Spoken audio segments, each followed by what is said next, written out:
যারা এইসব ব্যবসা করে তাদের খুঁটার জোর বেশি থাকে। আচ্ছা একটু কথা বলি ভাই। ক্যামেরা বন্ধ করে।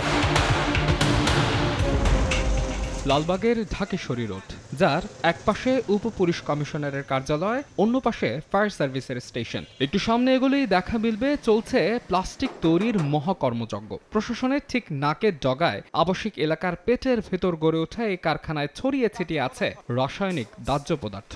আবাসিক এলাকায় এরকম কারখানা পাওয়া যায় না? আমি তো কর্মচারী, আমার সাথে মানে এটা জানেন তো আবাসিক এলাকা? না, আমি জানি না। আল্লাহ নসিবে যা রাখছে তাই তো, গরিব মানুষ ভাই কাজ করে। লালবাগ প্রতি ঘরে ঘরে কারখানা আছে। সময় সংবাদ এবার একই এলাকার হরিনাথ ঘোষ রোডে। কেমিক্যাল কারখানার জন্য এবার আমরা ভাড়া নিতে চাই একটি গোডাউন। টুলেটে দেয়া নাম্বারে কল করতেই রাজি বাড়ির মালিক। কেমিক্যাল বা রং টং? হ্যাঁ, এগুলো দেওয়া যাবে। দেওয়া যাবে? জি জি। আচ্ছা, তো ভাড়া কত নেবেন ভাই? 17,000। এবার সেই মালিকের অপেক্ষায় সময় সংবাদ। কেমিক্যাল দাও কি বৈধ? আপনি যে ভাড়া দিতে চাচ্ছেন আমাকে 17,000 টাকা ভাড়া। রঙের জন্য বলছি আমি। রং কেমিক্যাল দুইটাই বলছিলাম। আমি ওটা আমি শুনছি রং কেমিক্যাল একই মনে করছি। আপনারা সবাই যাচাই করেন, আপনি আমাদের সাথে একা তো বললে হবে না, আরো তো আছে।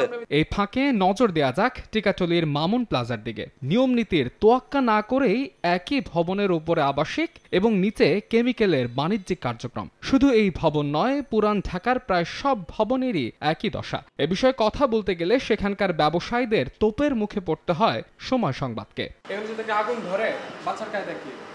এগুলো তো দাহ্য। এখানে তো বাইরের মানুষ আসে না, আর এই জিনিস তো কেউ না কেউ আইনে রাখছে, কোনো জায়গায় চলে যাবে।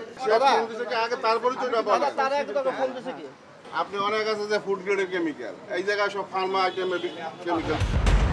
এবার যেতে চাই লালবাগের বাঁশপট্টি এলাকায়, যেখানে কোনো রকমের অনুমোদন ছাড়াই গড়ে উঠেছে বহু প্লাস্টিক কারখানা, যাদের নেই কোনো ট্রেড লাইসেন্স, নেই পরিবেশ ছাড়পত্র। ট্রেড লাইসেন্স আছে আপনাদের?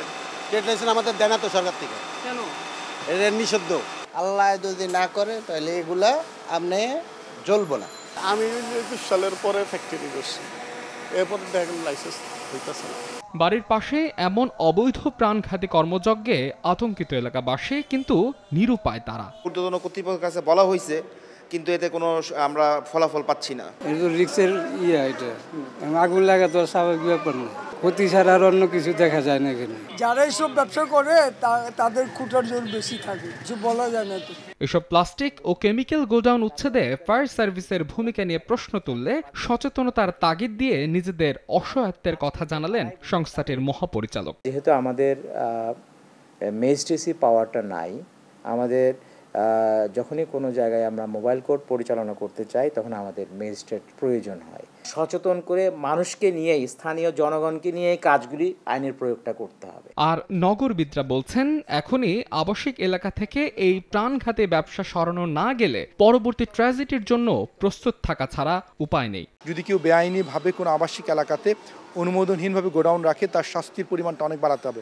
কেন এটা তো স্রেফ গণহত্যার এলিমেন্ট আপনি সেখানে রেখে দিচ্ছেন, তাহলে এটাকে তো আপনি সাধারণভাবে একটা গোডাউন হিসেবে বিবেচনা করতে না করে বরঞ্চ এটা বড় আকারে এক্সপ্লোশনের সম্ভাবনার বিষয়গুলিকে বিবেচনায় রেখে আইনের সংশোধন দরকার।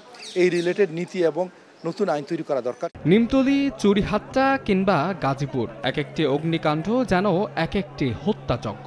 সেই দুর্বিষহ স্মৃতি এখনো দগদগে মানুষের মনে। তবুও প্রশাসনের নাকের ডগায় খোদ ঢাকাতেই চলছে অবৈধ সেই কেমিক্যাল কারখানা ও গুদামের রমরমা ব্যবসা। আইন অনুযায়ী আবাসিক এলাকায় এ ধরনের প্লাস্টিক কিংবা কেমিক্যালের কারখানা সম্পূর্ণ নিষিদ্ধ হলেও বাস্তব চিত্র কিন্তু সম্পূর্ণ ভিন্ন। প্রতিটা ভয়াবহ ট্র্যাজেডির পর টনক নড়ে প্রশাসনের, কিন্তু সময় ফুরোলে ফিকে হয়ে যায় সব।